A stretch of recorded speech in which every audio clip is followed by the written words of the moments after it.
अनस, बात सुनो। जी मालिक। कल से तुम्हें शॉप पे आने की कोई जरूरत नहीं है। मैं इस महीने शॉप बंद रखूंगा और तुम टेंशन मत लेना, इस महीने की सैलरी तुम्हारे अकाउंट में पहुंच जाएगी। ठीक है मालिक।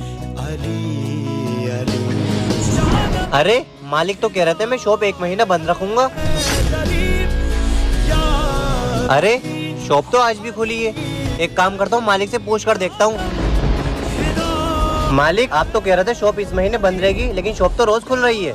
नहीं, मैंने आपसे झूठ बोला था। झूठ बोला था? लेकिन क्यों मालिक? क्योंकि हमारा काम बहुत मेहनत का है और तुम्हारे रमजान भी चल रहा है। मैं नहीं चाहता रोजे में तुम्हारे ऊपर मेहनत पड़े। लेकिन मालिक। आप फिक्र मत करो, आप ईद के बाद काम पर आराम से आ जाना, जब तक काम को मैं संभाल लूंगा। मालिक इस दुनिया में आपके जैसे लोग हों तो कितना अच्छा होगा, और मैं बहुत खुश नसीब हूँ कि मुझे आपके जैसा मालिक मिला और मैं आपके यहाँ काम करता हूँ। गाइस वीडियो को लाइक करें और कमेंट बॉक्स में आई लव रमजान जरूर लिखना।